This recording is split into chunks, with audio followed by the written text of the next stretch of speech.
This is Aphorism 9.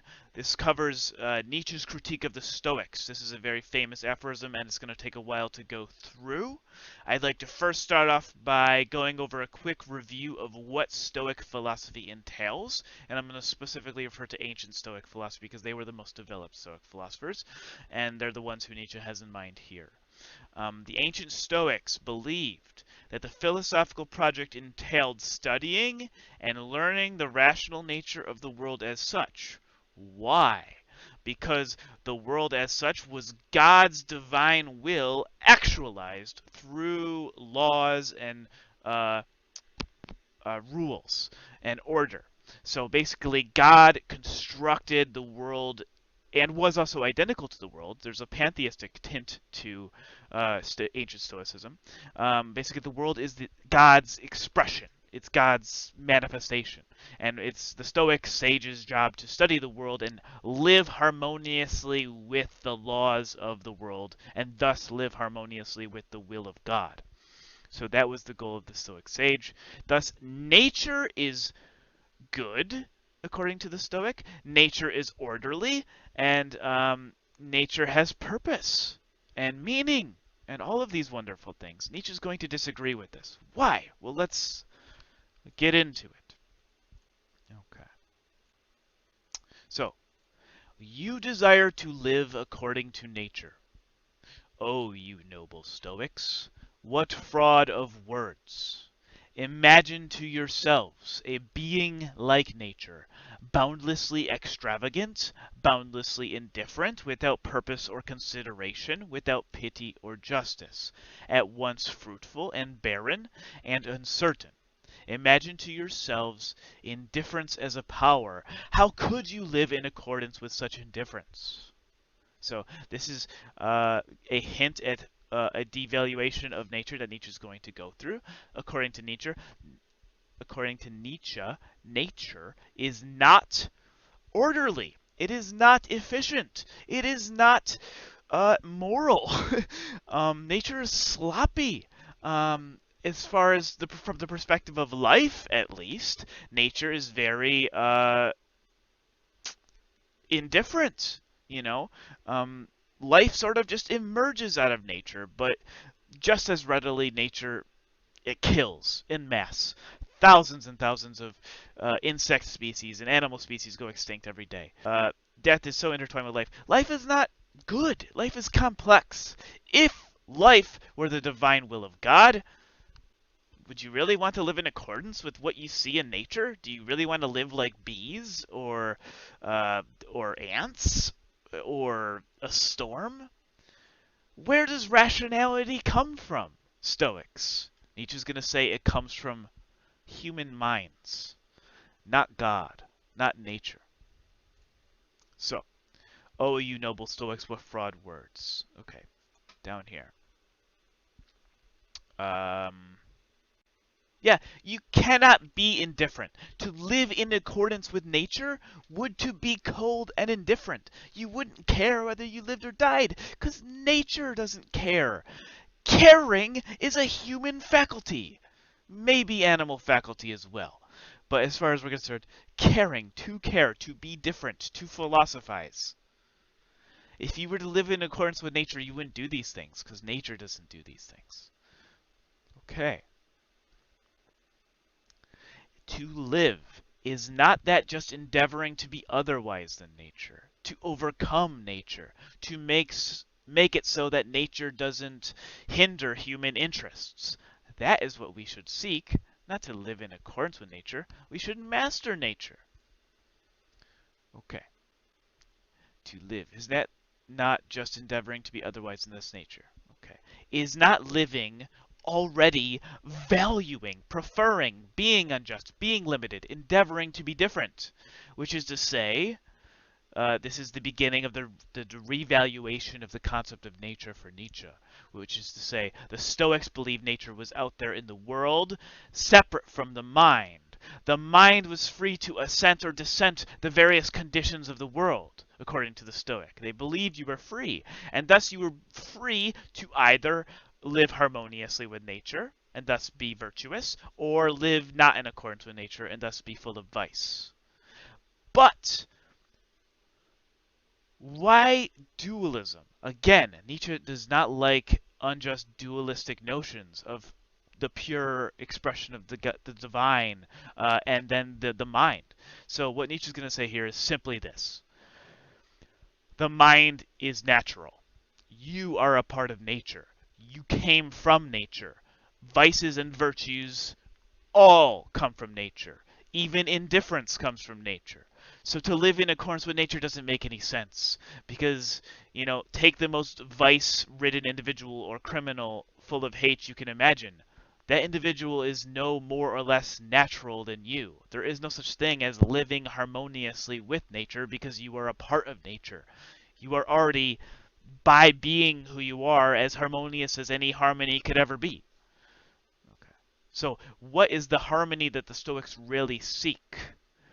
This is Nietzsche's true critique of the Stoics, is not that he disagrees with their project or believes that they ought to abandon their project, but he believes they don't understand themselves properly. The true Stoic desire is to live an orderly life, but they don't want to live an orderly life because they have, as it were, are living in accordance with some divine order. They are creating the order through their own faculties of thought and reason. Maybe I shouldn't use the Kantian terms here. They are able to create order out of their own impulses to create order, which is what Nietzsche is going to get at here. Um, so, again, at the bottom, he says, and granted that your imperative living according to nature means actually the same as living according to life, how could you do differently? You are alive. You are natural. You couldn't possibly live not in accordance with these things because you are these things.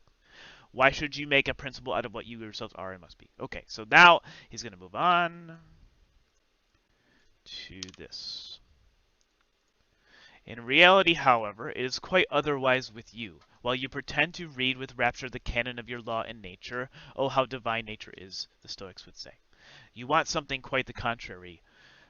In your pride, you wish to dictate your morals and ideals to nature herself, and to incorporate them therein. You insist that it shall be nature according to the Stoa, not the Stoa according to nature. And why? Because according to Nietzsche, our philosophy comes from us. It is our extension of our own individuality, our own impulses.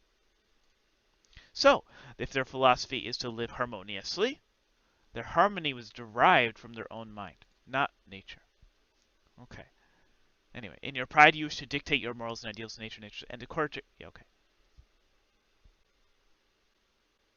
And so, with all your love for truth, beyond good... Okay. You have forced yourself so long, so persistently, and with such hypnotic rigidity to see nature falsely, that is to say, stoically, that you are no longer able to see it otherwise, and to crown all, some unfathomable superciliousness gives you the bedlamite hope that because you are able to tyrannize over yourselves, Stoicism is self-tyranny, nature will also allow herself to be tyrannized over. Is not the Stoic a part of nature?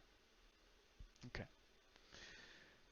So Nietzsche here is touching upon some very fundamental principles of philosophy as such, which is to say, the first, our philosophy is an extension of our impulses. Our impulses want to make the world align with their will. All the impulses together form what we call the self. And the self is not a singular or absolute entity, but it, obviously changing, is the sort of manifestation of all of the relations of impulses manifesting themselves. So, according to the Stoic, nature was the manifest expression of the world, of God.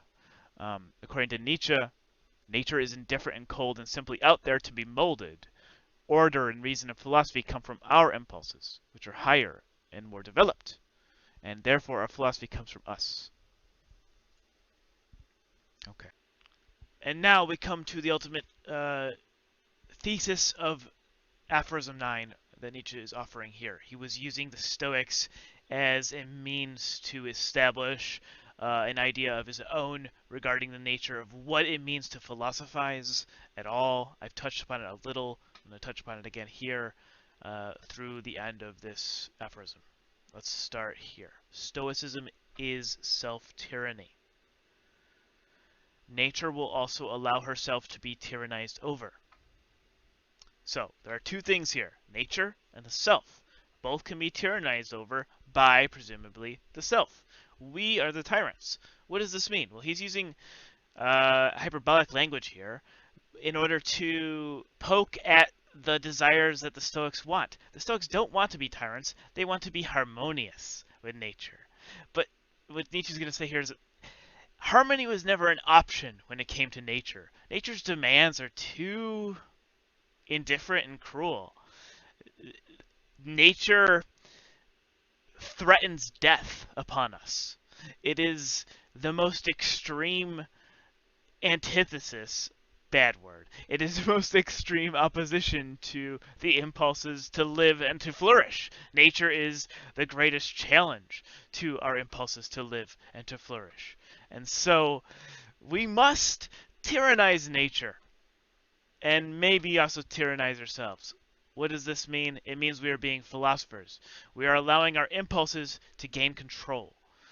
Which is to say, our impulses are taming themselves, our impulses are taming nature in order to live the best life for them. Okay, and thus the metaphilosophical point is thus, philosophy begins... Okay, sorry. But this is an old and everlasting story. What happened in old times with the Stoics still happens today. As soon as ever a philosophy begins to believe in itself, which is to say, it always creates the world in its own image. It cannot do otherwise. Philosophy is this tyrannical impulse itself, the most spiritual will to power, the will to creation of the world, the will to the causa prima. So,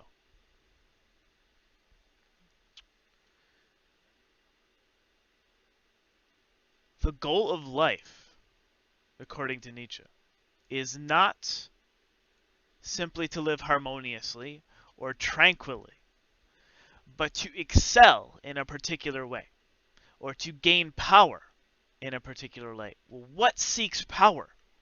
Our impulses do. For example, my impulse to eat is very much tied to my impulse to live. I have these impulses. You might call them instincts because they are among the most base of our impulses. We share these impulses with the animals, for example. The impulse to eat, to drink, to live, to reproduce. These are real, legitimate impulses that we have.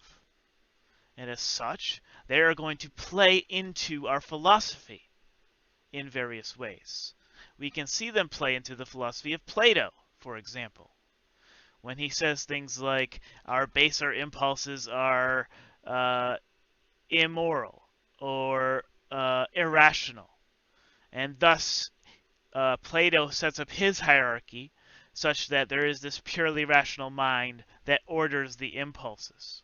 But for Nietzsche, it is the impulses which ultimately give birth and guide the mind, a position also shared by David Hume, who said, I believe, reason is and always ought to be the slave to the passions. What does this mean? Well, the is part is more important than the ought for Nietzsche. For Nietzsche, it's just the way things are. It's not going to be any other way anytime soon. There is no point in which the intellect is going to become autonomously sentient, independent of the body from which it came, right? Well, maybe Elon Musk, never mind. But as far as I know, respect your origins, intellect, right? Respect the body and respect life because that's where you came from.